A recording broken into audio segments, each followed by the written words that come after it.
পশ্চিমবঙ্গের প্রতিটি পরিবারকে আর্থিকভাবে সুরক্ষা দেওয়ার জন্য রাজ্য সরকার চালু করেছিল স্বাস্থ্য সাথী প্রকল্প। এই প্রকল্পের আওতায় ৫ লক্ষ টাকা পর্যন্ত সম্পূর্ণ বিনামূল্যে চিকিৎসা সুবিধা মেলে একটি মাত্র কার্ড দেয়। কিন্তু এবার বদলে গেল স্বাস্থ্যসাথী কার্ডে আবেদনের পদ্ধতি। ২০২৫ সালের শুরু থেকেই পুরনো অফলাইন প্রক্রিয়া বাতিল করে দিয়েছে রাজ্য সরকার। এবার একটি নতুন অনলাইন আবেদন পদ্ধতি শুরু হয়েছে। ফলে যারা এখন অবধি স্বাস্থ্যসাথী কার্ড পাননি বা নতুন করে আবেদন করতে চান, তাদের জন্য এই নতুন আবেদনের পদ্ধতি জেনে নেওয়া জরুরি। কি বদলানো হয়েছে? স্বাস্থ্যসাথী প্রসঙ্গত আগে ব্লক অফিসে গিয়ে বা দুয়ারে সরকার ক্যাম্পে গিয়ে আবেদনপত্র ফিল আপ করতে হতো, তবে এখন সবটাই অনলাইনে করতে হবে। রাজ্য সরকারের অফিসিয়াল পোর্টালের মাধ্যমে এবার এই নতুন সুবিধা চালু করা হয়েছে। কীভাবে অনলাইনে আবেদন করবেন? স্বাস্থ্যসাথী কার্ডের জন্য আবেদন করতে হলে নিম্নলিখিত ধাপগুলি অনুসরণ করুন। প্রথমে কোনো ব্রাউজারে গিয়ে swasthsathi.gov.in টাইপ করুন। এরপর হোম পেজে গিয়ে অ্যাপ্লাই অনলাইন অপশানটিতে ক্লিক করুন। এবার online application for Swasthya Sathi card অপশানটিকে বেছে নিন।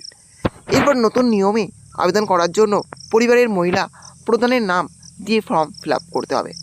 এরপর নাম, বয়স, লিঙ্গ, সংখ্যালঘু স্ট্যাটাস, জাতি, ঠিকানা, পিনকোড সব কিছু সঠিকভাবে ইনপুট করুন। এরপর আধার নম্বর, মোবাইল নম্বর এবং রেশন কার্ডের তথ্য দিন। এরপর এটি পিডিএফ ফাইলে সমস্ত তথ্য যুক্ত করে আপলোড করুন।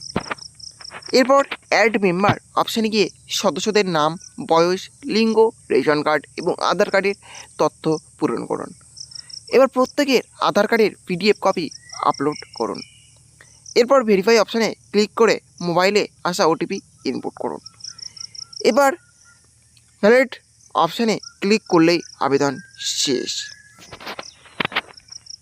এক্ষেত্রে বলে রাখি, আবেদন জমা দেওয়ার পর একটি রেফারেন্স নাম্বার পাবেন। এই নাম্বারটি আপনার মোবাইলে SMS-এর মাধ্যমে পাঠানো হবে, আর এটি দিয়েই ভবিষ্যতে স্ট্যাটাস ট্র্যাক করতে পারবেন। তাহলে বুঝতে পারছেন, স্বাস্থ্যসাথী কার্ডে এখন অনলাইনে আবেদন করা হবে। অনলাইনে কীভাবে আবেদন করবেন সেটা কিন্তু আজকের ভিডিওর মধ্যে তুলে ধরা হলো। আর আপনারা জানেন যে নতুন করে কিন্তু স্বাস্থ্য কার্ডের আবেদন হচ্ছিল না, নতুন করে নাম উঠছিল না, কিন্তু এখন নতুন করে কিন্তু স্বাস্থ্য কার্ডের আবেদন হচ্ছে, নতুন করে নাম উঠছে। সেটা অনলাইনে কীভাবে করবেন সেটা আজকে ভিডিও তুলে ধরা হয়েছে। এই ছিল আজকের আপডেট। ভিডিওটি ভালো লাগলে অবশ্যই লাইক, বিশেষজ্ঞকে শেয়ার এবং কমেন্ট করবেন, এবং এই ধরনের নতুন ভিডিও সবাইকে পাওয়ার জন্য চ্যানেলটা অবশ্যই সাবস্ক্রাইব করে রাখবেন।